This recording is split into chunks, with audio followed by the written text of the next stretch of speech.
saw the letter from your dad. You know, I thought he'd be coming home this time too. Sadie is the story of a 13-year-old girl who lives at home with her mom while her father's off serving repeated tours of duty. And even though he has promised to come back over and over again and not followed through, she loves her dad and she wants him to come home and make their family whole again. He just got over me. Maybe the letters are supposed to be to both of us. She's sort of led herself to believe that he's there because he needs to be there and that he wishes he could come home. And then when her mom starts dating this other guy, Sadie gets really angry because she doesn't want anyone taking the place of her family, her perfect family in her mind. And so she uses war tactics, basically, because that's the only thing she knows how to do. But she has to realize that sometimes violence has really negative effects. I think many times as adults, with adult-like situations, we forget what's going on in a kid's head. And we can kind of brush it off or try to, you know, glaze over it or whatever and think they'll be fine and forget about it. But there's a lot going on in that head and you have to bring attention to it. You gotta, or it can, you know, get to an unfortunate place like it does in this film. I think the thing that drew me to the project was just how well drawn all the characters were. I really got a good sense of everybody, and I loved, even though I'm not in a lot of those scenes, the relationship between the kids, between Sadie and Francis. I just thought it was so authentic and sweet. He's beat me up, what, how many times? 9.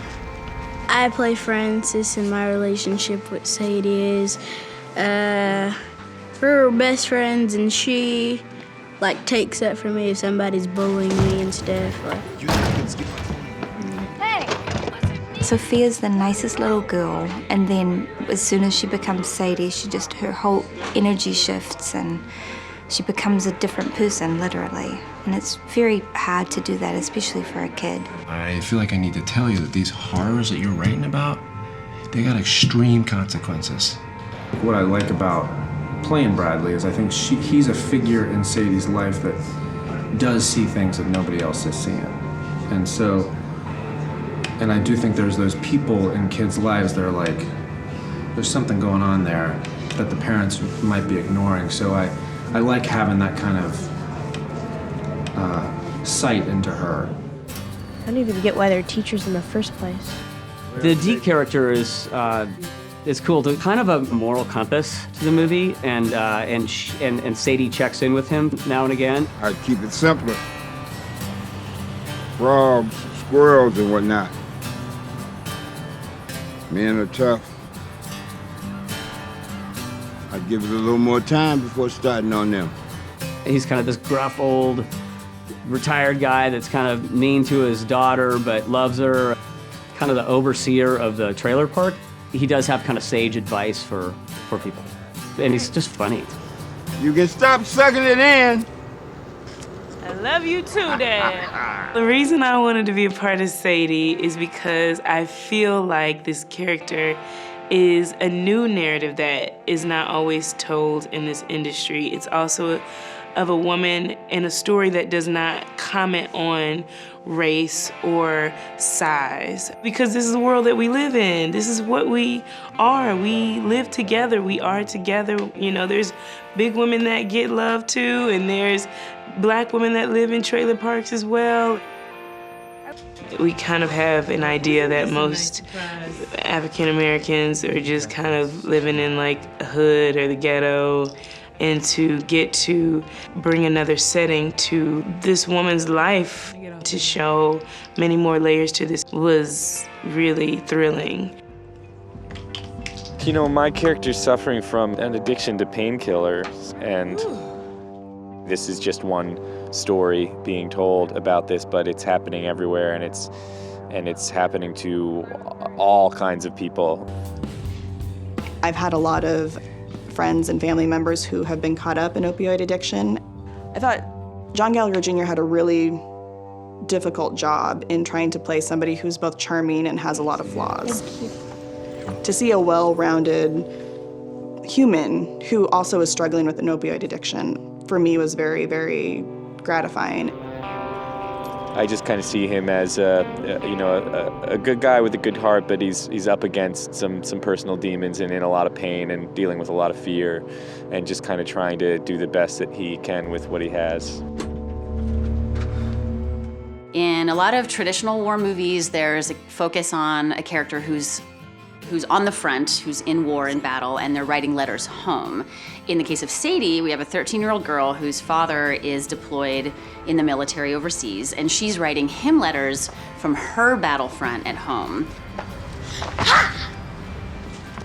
I'm a veteran myself, and when Sadie's dad doesn't come home, when he does come home, he redeploys. That's a political statement right there, because war is hell. Well, it came out of a desire to add to the conversation around violence in this culture and what does to kids who are growing up and sort of taking in all of that information and what it does to their sense of right and wrong. So I came up with the story of Sadie to talk about it. Permanent record? We're kids, Francis. You know, I feel like we've certainly had a lot of films that talk about, you know, how do young men and boys deal with war? Like, how does this idea of perpetual war affect men? And I think one of the reasons why I was attracted to the script and this idea that Megan had was about talking about how that affects young women as well and girls.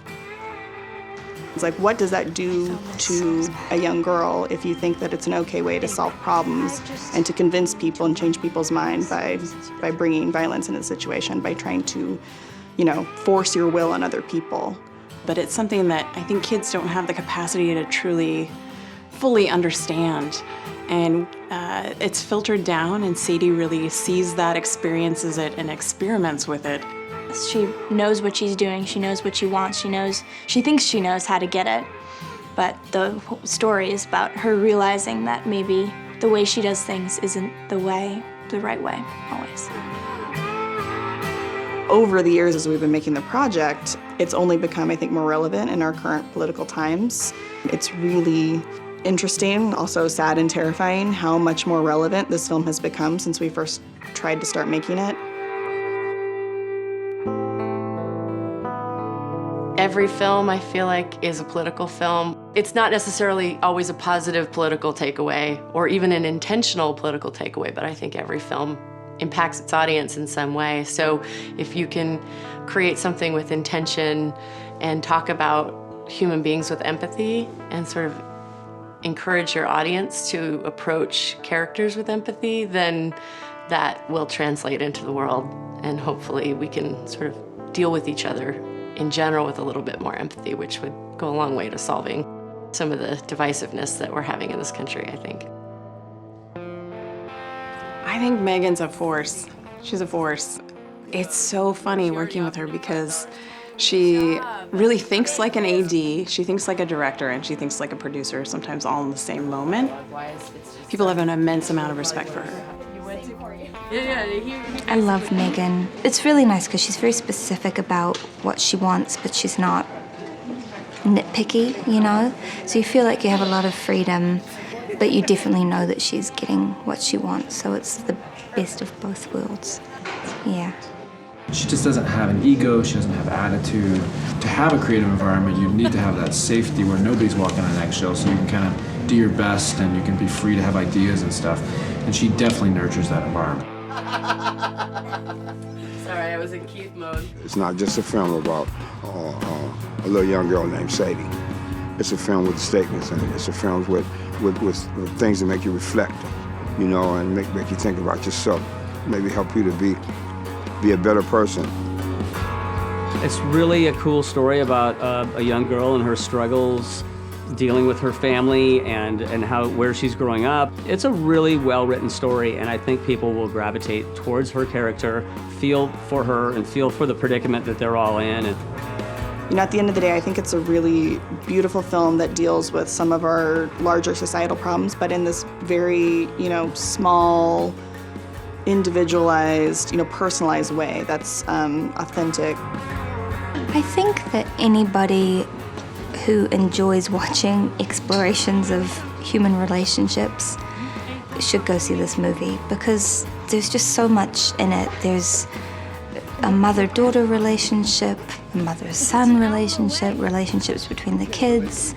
There's a new love affair, which I think is very sexy and romantic. It explores a lot of different things about what it is to be human. If I wasn't in it, I would see it immediately. I'd be like, oh, I can't wait to see that. I think it's really special.